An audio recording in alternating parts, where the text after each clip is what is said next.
If you've ever been curious about using oat flour in recipes, today's video is for you.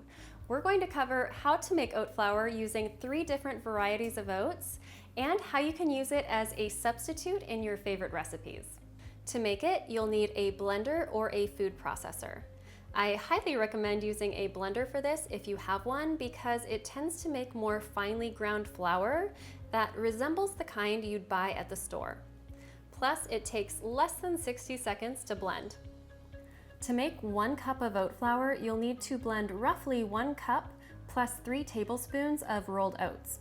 If you have a food scale, you can be really precise about this because you can measure the oats by their weight in grams rather than trying to estimate everything with cups and tablespoons.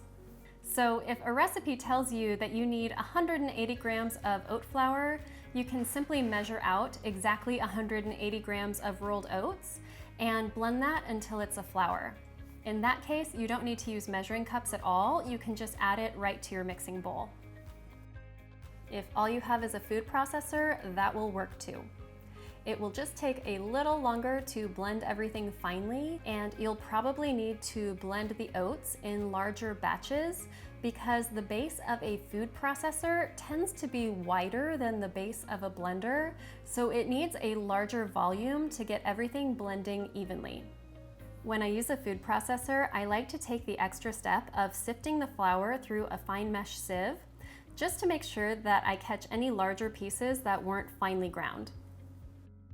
I always recommend blending at least 1 cup of rolled oats as a minimum amount, just to make sure you have enough volume in your blender, but you can blend more than that if you'd like to have extra oat flour to keep on hand. The most I've ever blended is 4 cups at once. On average, 2 cups of rolled oats will make roughly 1 3/4 cup of oat flour, so keep that in mind when deciding how much you want to blend. You can store homemade oat flour for up to 3 months in your pantry, or up to 6 months if you store it in the fridge, so you can make as much as you'll think you'll use in that time frame. If you're wondering which kind of oats work best for making oat flour, I prefer to use old-fashioned rolled oats, but you can also use quick cooking oats as a very similar option. Both of these varieties blend quickly in your blender and become super fine in less than 60 seconds. If you only have steel-cut oats on hand, you can use those to make oat flour too, but even with my powerful blender, the result isn't quite as finely ground as the other 2 rolled oat options. In this case, I really recommend using a high-speed blender instead of a food processor because it's powerful enough to break down these tougher oat kernels.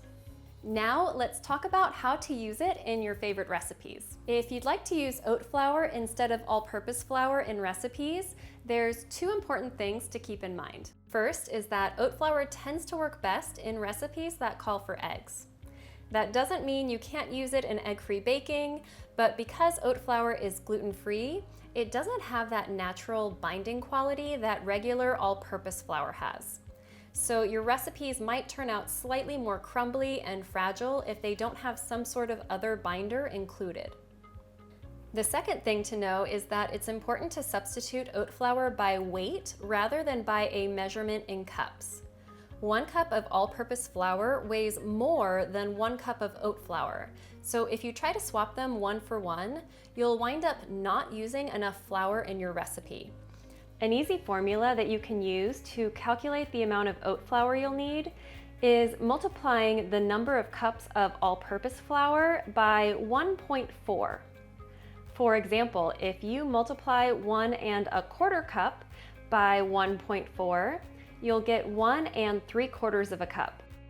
Ideally, you'll use a recipe that tells you the weight of the flour you need, and then you can use a food scale to measure that out. In case it's helpful, I always measure my flour by scooping the measuring cup into the container and then swiping off the excess with the back of a knife. This typically results in a more densely packed measurement than the other popular method of measuring, which is spooning the flour into your measuring cup and then leveling off the top. This is why I always try to include the measurement by weight, so you'll get consistent results no matter how you like to measure your flour. I've tested this oat flour substitution method with chocolate chip cookies, banana bread, and with homemade pancakes, and the results have been outstanding. So I hope this little tip about substituting oat flour by weight will be helpful for you too. If you'd like to grab my favorite oat flour recipes, be sure to head over to detoxinista.com, where I've gathered all of my tested and perfected oat flour recipes for you. If you enjoyed watching this video, please give it a thumbs up and check out my other videos here for more delicious real food recipes.